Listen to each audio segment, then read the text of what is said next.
Hola, ¿qué tal? Quisiera reflexionar, hablar un poquito ahora sobre cuestiones que tienen que ver con la informática, eh, vínculos y psicología, ¿no? A ver, si bien la palabra psicología está en el título de esto que estoy diciendo, no me refiero tanto a cuestiones de cómo la informática o internet en realidad específicamente está afectando nuestra forma mental de pensar, de procesar información, este, cómo se está volviendo cada vez más fragmentaria, que de hecho para eso ya están los estudios de Nicholas Carr, que es un tipo bastante importante en ese sentido, que ha estudiado justamente cómo la fragmentariedad de la lectura y el estudio en Internet y en lo digital está justamente modificando nuestras ciertos procesos cognitivos.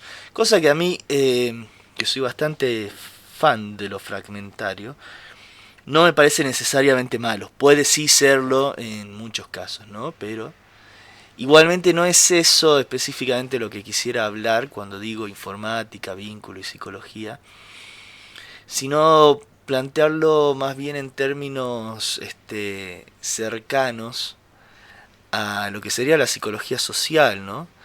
La psicología social, al menos la del argentino Pichon Rivière, lo que tematiza es principalmente el vínculo, ¿no? Y acá es donde radica lo que para mí es la pregunta más valiosa, o por lo menos la que más me interesa en este sentido, que es justamente cómo nos vinculamos con la informática. Cómo nos vinculamos entre nosotros, los seres humanos, teniendo a la informática como medio, o en el medio, si lo queremos decir, ¿no? Este, Recordemos que para Pichon Rivière todo vínculo, incluso aunque se trate solo de dos personas, siempre implica como mínimo tres elementos, ¿no? Que son esas dos personas en cuestión y la cultura, ¿no? Podríamos pensar quizá en el tema este que nos compete, que la cultura viene mediada por la pantalla digital. En este sentido creo que fue muy acertado. Hay un filósofo argentino llamado Esteban Gerardo que habló de nuestra actual sociedad como una sociedad pantalla. Hay tantos nombres, ¿no? La sociedad de la información, sociedad red, etcétera. Pero sociedad pantalla me parece muy acertado, porque se está concentrando no solo en la configuración social, sino en el aspecto estrictamente material que nos configura. Y, y la informática es en gran parte pantalleidad, por así decirlo, ¿no? Quizás incluso podemos pensar que en este agenciamiento técnico informático, como me gusta a mí decirlo, del que formamos parte, funciona al modo de una sociedad control guión pantalla. La pantalla quizás es la herramienta de control, ¿no? Bueno, pero eso igual sería otra cuestión. Quiero volver a estas cuestiones de cómo nos vinculamos entre nosotros psicológicamente, o cómo nos afecta psicológicamente, teniendo la pantalla, la informática, como medio, como ese intermedio. Este, Obviamente, siempre un tecnofóbico va a sostener que Internet y las tecnologías digitales en general nos están separando cada vez más. Digo esto de separando porque me parece que cuando hablamos de los vínculos entre los seres humanos teniendo como mediadora a la informática, lo que suele salir es esta dupla, separación, acercamiento. Nos separa, nos acerca. Y creo que es esa la dupla que hay que estudiar, o que hay que reflexionar, o hay que pensar, cuando hablamos de cómo nos vinculamos mediante la informática y cómo eso de alguna forma interfiere o nos atraviesa psicológicamente, ¿no? Y sí, bueno, como digo, un tecnofóbico diría que Internet nos está separando cada vez más, ¿no? Quizás algo de razón tenga, ojo, ¿no? Pero bueno, yo también pienso en la cantidad de vínculos que creé gracias a la pantalla informática, ¿no? En mi caso personal, hace años que doy clases particulares a distancia y todos mis estudiantes son de provincias diferentes y sin embargo he llegado a crear vínculos muy fuertes que han llegado a rozar la amistad. No digo amistad porque muchos van a creer, van a sostener que la amistad solo puede ser en la cercanía de los cuerpos biológicos, ¿no? Pero por lo menos sí puedo asegurar que se han creado vínculos intensos con mis alumnos particulares a distancia, que solo los conozco mediante la pantalla, los conozco en su devenir pantalla, en sus cuerpos informáticos, digamos. Entonces la pantalla obviamente nos puede alejar, ¿sí? Si estamos metidos y más concentrados en la informática, más concentrados en la pantalla que en esos otros cuerpos biológicos que nos pueden estar rodeando, pero también nos acerca, ojo. El ejemplo por excelencia, obvio, es la pandemia del 2020, ¿no? Hay un montón de cosas que pudimos hacer únicamente gracias a las pantallas, gracias a Internet. Vínculos que se hubiesen eliminado por completo, pudieron de alguna forma continuar, quizá no de la que más nos gusta, por supuesto, pero pudieron de alguna forma continuar gracias a la informática, gracias a la pantalleidad. Estoy inventando esta palabra pantalleidad, pero bueno, más o menos para describir, ¿no? Estoy un poco autorreferencial hoy, pero bueno, yo estudié los últimos años de secundaria, varios cursos, hasta carreras de manera virtual, a distancia, y eso me ha hecho una persona psicológicamente más compleja, o por lo menos menos estúpido, ¿no? Y aumentó mis potencias porque en la mayoría de esos casos eran carreras que yo no podría haber cursado en mi provincia o cursos porque o no existían acá o no me daban los tiempos. Entonces, ahí entiendo que realmente hubo un acercamiento y un vínculo con no solo con otros seres humanos, sino con conocimientos con los que no me podría haber vinculado de otra forma. La verdad que yo soy lo que soy y sé lo que sé en gran parte gracias a Internet. Aunque, por supuesto, que las tecnologías digitales, las pantallas también pueden desvincularnos, ¿no? Esto es algo que como docente en secundaria lo veo constantemente, todos los años, con todos los grupos siempre vuelve a pasar. Personas que son chicos y chicas que son canceladas en redes injustamente, o que sufren ciberbullying o grooming. Obviamente esa persona se ve seriamente afectada en su psicología, en su autoestima, en su seguridad, etcétera, y que llega incluso por desesperación a eliminar sus vínculos, ya sea digitales o biológicos, con todas las demás personas. E incluso, en los casos más extremos, llega a eliminar su vínculo con la vida misma, suicidándose, ¿no? Pero bueno, sirva esto de paso también para recordar de una vez por todas que las pantallas son reales. Si una persona puede llegar a suicidarse por algo que está sucediendo en una pantalla, dejemos de hablar de las pantallas como si fueran mundos ilusorios, como si no fuera real lo que pasa ahí. Lo que pasa ahí es muy real, tan real como la muerte de una persona que por ciberbullying o grooming puede llegar a suicidarse, o como he visto en muchos estudiantes, la mayoría mujeres que llegan a estar muy afectadas psicológicamente, ¿no? Si volvemos quizá un poquito a Pichon Rivière de la psicología social argentina, él tenía la metodología del grupo operativo, trabajaba obviamente con terapias grupales, por así decirlo, y Pichon Rivière proponía que había veces en las que había que detectar, a ver si me explico bien, cuando un grupo se mantiene en un estereotipo, ¿no?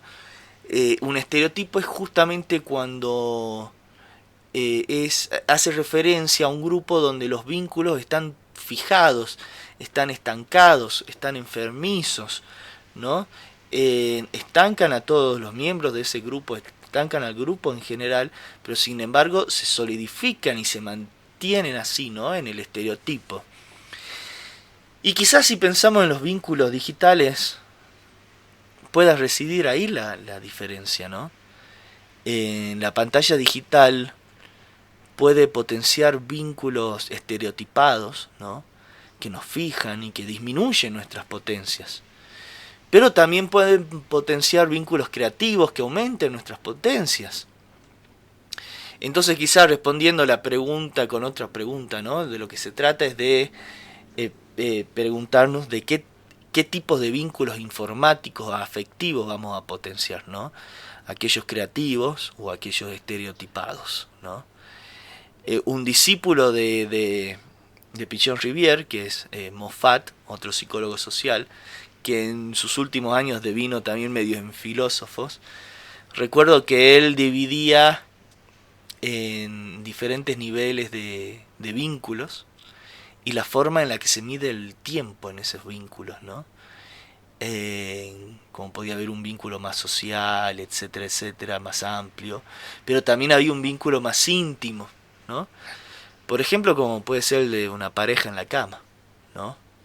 No me refiero necesariamente a algo sexual, puede ser, pero no necesariamente, ¿no?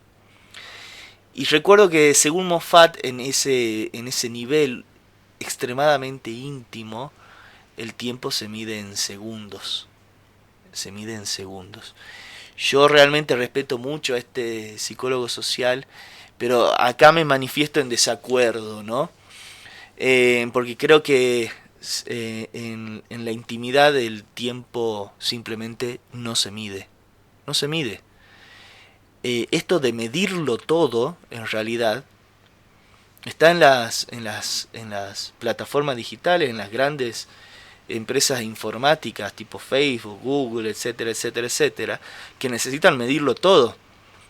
Qué sé yo, los segundos mirando un video, la cantidad de likes, la cantidad de seguidores, etcétera, y así para poder crear un perfil y personalizar al máximo la publicidad, ¿no? Creo que ahí podemos encontrar una forma, un vínculo psicológico estereotipado, ¿no?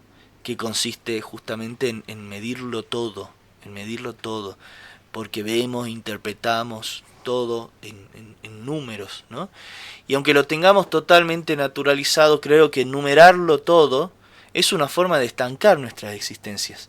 Así como cuando un grupo, en el caso de Pichon-Rivière, se estanca y no puede avanzar en su tarea, lo que él llama la tarea, también nosotros, si nos vinculamos mediante la informática, únicamente mediante la numerización de todo, mediante las cantidades, creo que ahí también nos estamos estancando y estereotipando, ¿no? Creo que eso sería justamente un ejemplo de vínculo informático estereotipado. Bueno, y ya que hablamos de Internet y psicología, se podría mencionar algo de cómo funciona la terapia a distancia, ¿no? Porque hay terapia a distancia. Sé que muchas personas durante la pandemia, aunque esto existe hace un montón, ¿no? Obviamente esta modalidad, pero recurrieron a la terapia a distancia, ¿no? Hay un texto justamente de la doctora Leticia Luque, que es una psicóloga que se ha especializado en esto, un artículo que se llama justamente Ciberterapia, e intenta analizar justamente cuáles son las posibilidades, los límites, ¿no? Y ella empieza recordando que el principal instrumento de la interpretación terapéutica es, y siempre ha sido, el lenguaje, ¿no? Entonces, a ver, el lenguaje no desaparece en las comunicaciones cibernéticas, ¿no? Es verdad, es diferente porque es principalmente escrito, ¿no? Quizás desaparece un poco la gestualidad del cuerpo, aunque ojo, ahí ya hace hincapié en que no dejan de ser importante la utilización de emoticones, ¿no? De emoticones, de emojis. que pueden ser interpretados. Por supuesto que es diferente a la presencialidad en el sentido de dos cuerpos biológicos cercanos que pueden mirarse con sus ojos biológicos y no con sus ojos digitales. Pero no deja de tener también una cierta potencia y de hecho donde mejor se ha podido desarrollar la terapia, la ciberterapia, es en casos de fobias. En casos de fobias, en personas con casos serios de fobia, diagnosticada patológicamente la fobia, no pueden salir e ir hasta el consultorio de la terapeuta, del psicoanalista, la psicoanalista, etcétera.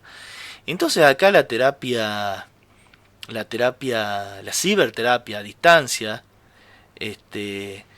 mediada por un celular o deviniendo paciente, deviniendo pantalla el psicoanalista deviniendo pantalla, acá sí puede realmente acercar a las personas e incluso aumentar sus potencias e incluso hasta ayudar a a la mejora y hasta la curación de una patología psicológica.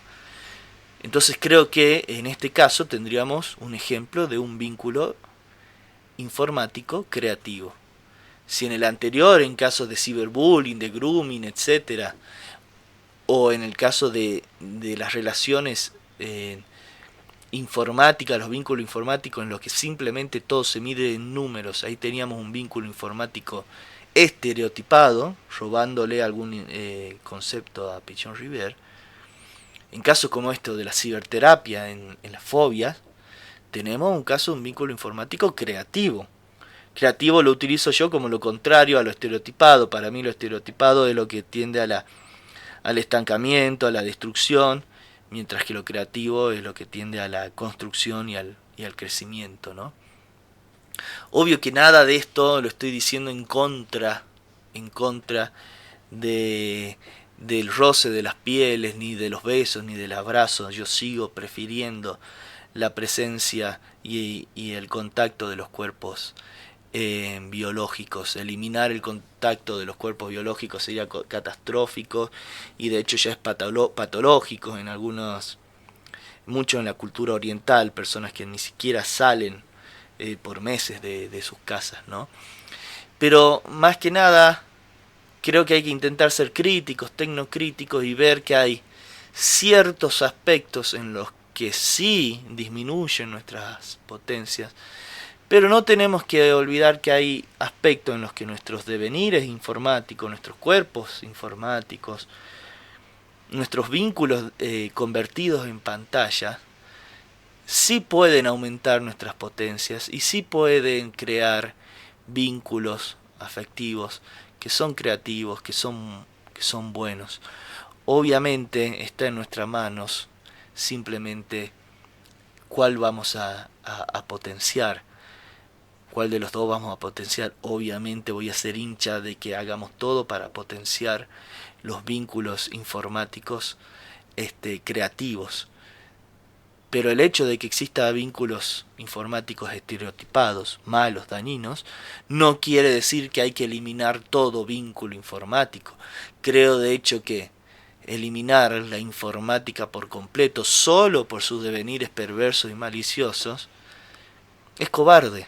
Es igual de cobarde que quedarse encerrado en casa toda la vida por miedo a no ser atropellado.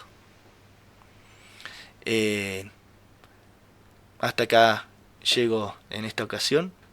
Hasta la próxima.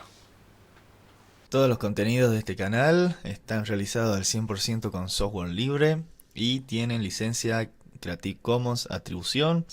Es decir, que podés usar los contenidos y distribuirlos como quieras y no te voy a ir a reclamar nada.